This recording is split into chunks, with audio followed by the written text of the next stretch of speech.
तो आज का कहानी का शीर्षक है कर्मों का फल। तो किसी गांव में एक दो ब्राह्मणी रहते थे। तो जिनके घर में कोई संतान थी, कोई नहीं था, मतलब दो ही रहते थे अलग, अकेले, लाचार, बेचारे गरीब। भगवान की एक दिन ऐसी कृपा हुई कि जो ब्राह्मण के घर में एक पुत्र ने जन्म ले लिया। जब पुत्र ने जन्म ले लिया तो वो जब मतलब देख के बहुत बड़ी खुशी होती है। धीरे धीरे बच्चा बड़ा होता है तो उसने सोचा कि मेरे माँ बाप पे बहुत ज़्यादा गरीबी है। तो उसने सोचा कि मैं बाहर जाऊँ और कमाऊँ और अपने माँ बाप का बोझ हल्का करूँ।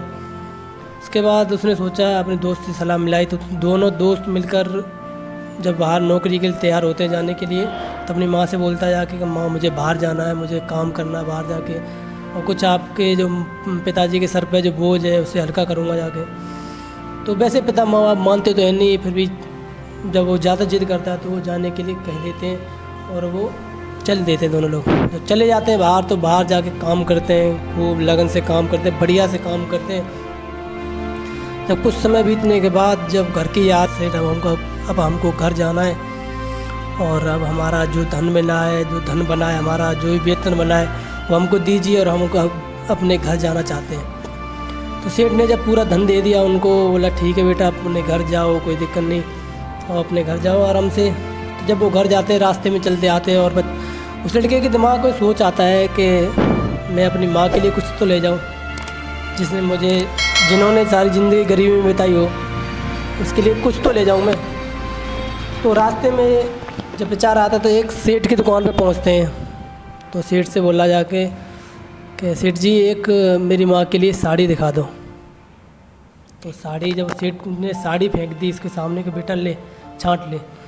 तो साड़ी छांट के और निकाल ली, साड़ी बढ़िया साड़ी निकाल ली अपनी माँ के लिए, और पिताजी के लिए कुर्ता धोती का कपड़ा ले लिया और कपड़े ले लिए, मतलब माँ बाप के दोनों के लिए, और लेके चल दिया। अचानक रास्ते में उसको ध्यान आया कि उसके सारा पैसा उसी दुकान पर रह गया, सेठ की दुकान पर रह गया। तो इतना सुन कर के उसके होश उड़ गए। उसने अपने दोस्त को कहा कि भाई तू घर जा, मैं अभी आता हूँ। जब वो लौट के उस दुकान पर गया तो सेठ से बोला कि सेठ जी मेरा पैसा जो मैं लेके आया था, मैं कमाई करके लाया था जो भी, वो आपकी दुकान पे छूट गया है। तो धन के पीछे तो सबकी लाल नीयत दिख जाती है भाई साहब। तो सेठ की भी दिख गई। उसने मना कर दिया कि मेरे पास कोई धन नहीं है, तेरा कोई पैसा नहीं रह गया मेरे पास कुछ नहीं है। उसने सीधा मना कर दिया, मेरे पास कुछ नहीं है, तू जा, तेरे पास कहाँ से आया इतना पैसा, तू पहले से ही नंगा दिखता है, गरीब दिखता है, फटी चल रही है, मतलब उसने कई बुरा भला कहा और भगा दिया वहाँ से।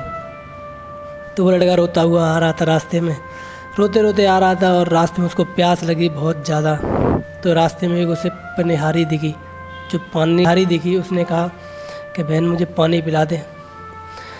तो उस जो पानी वाली जो स्त्री थी उसने पानी नहीं पिलाया उसे, और वो ये सोचकर निकल आई वहाँ से कि कहीं मैं लेट होगी तो मेरी सास मुझ पर चिल्लाएगी, मेरी सास, और मैं जल्दी घर पे पहुँचती। उसने पानी नहीं पिलाया पर जल्दी से अपने घर पे आ गई।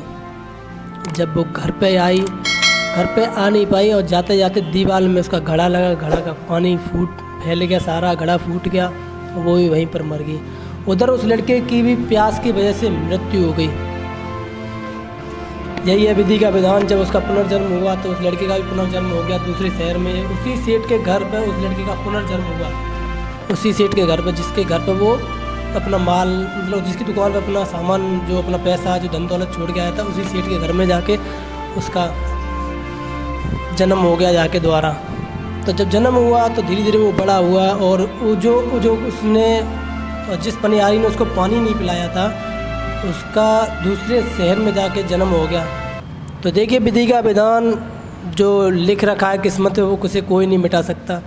और जब उसकी शादी उस लड़के के साथ हो गई जो सेठ का लड़का बन के गया था उसके साथ, तो उसके साथ जब शादी हो गई उसकी, और शादी होने के बाद जब उसके पास पहुंची जाके, तो खूब हंसी खुशी से रह रहे थे और आराम से रह रहे थे। तो सेठ को भी कुछ, मेरे पुत्र की पत्नी जो है बहुत स्वभावशील है, मेरी खूब इज्जत करती है, मेरी खूब सेवा करती है, मुझे अब किसी चीज़ की टेंशन नहीं है दुनिया में।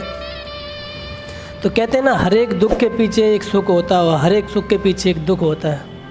उस ऊपर वाले की लाठी में बाई नहीं होती, न्याय सबका होता है उसके पास। तो धीरे धीरे ऐसे ही दिन गुजरते गए धीरे धीरे। तो एक दिन क्या हुआ कि लड़का बीमार पड़ गया, इतना बीमार पड़ गया कि सेठ उसको लेके भागते रहे इधर से उधर, और जाके उसे हॉस्पिटल में भर्ती करा दिया। जब हॉस्पिटल में भर्ती करा दिया, जब कोई आराम नहीं मिला, सेठ बोले मेरी सारी धन दौलत लग जाए पर मेरा बच्चा ठीक हो जाए। पर कहते हैं ना, जो उसने लिख दिया है उसे कोई नहीं मिटा सकता। जब धीरे धीरे जब कोई पार नहीं पड़ी, सारा धन दौलत लग गया, उसके बाद उस लड़के ने अपने सेठ को बुलाया कि पिताजी यहाँ आइए, आप नहीं जानते हम कौन है। तो बेटा ऐसी बात क्यों कह रहा है, तू तो मेरा बेटा है ना। कि नहीं, मैं आपका बेटा थोड़ी हूँ। याद कीजिए 20 साल पहले जब मैं आपकी दुकान पर अपना पैसा भूल गया था और आप मुकर गए थे, यहाँ पर कोई पैसा नहीं रह गया। मैं वही लड़का हूँ। आपसे मैंने इतना पैसा था मेरा, उतना मैं ले लिया, ब्याज समेत ले लिया, और अब मेरा पूरा पैसा पट गया। जो तुमने ले रखा था वो मैंने पटा लिया। तो सेठ वहाँ फूट के रोने लगा, और जब वो रो रहा था तब उसकी पत्नी आई, और पत्नी बोली कि मेरा क्या कसूर है, मुझे छोड़ के क्यों जा रहे हो। तो उसने कहा कि तुम भी याद करो, तुमने मुझे पानी नहीं पिलाया था आखिरी समय पर, मैं उसी प्यास की वजह से मरा था। तुम मुझे अदबर में छोड़ के चली गई थी, पानी नहीं पिलाया था तुमने, तो आज मैं भी तुम्हें अदबर छोड़ के जा रहा हूँ। तो उसके घर पर सबका न्याय है, तो वो फिर चला जाता है। दोनों लोग रोते पीटते रहते हैं, वो अपना सीधा चला जाता है। और कहते हैं ना, कर्मों का फल सबको मिलता है। तो ऐसी और कहानी सुनने के लिए हमारे पेज को फॉलो करें, और सब्सक्राइब करके, लाइक करके, शेयर करके आगे बढ़ा दें वीडियो को। और ऐसी नई वीडियो, ऐसी नई कहानी सुनने के लिए हमारे पेज पर बने रहें।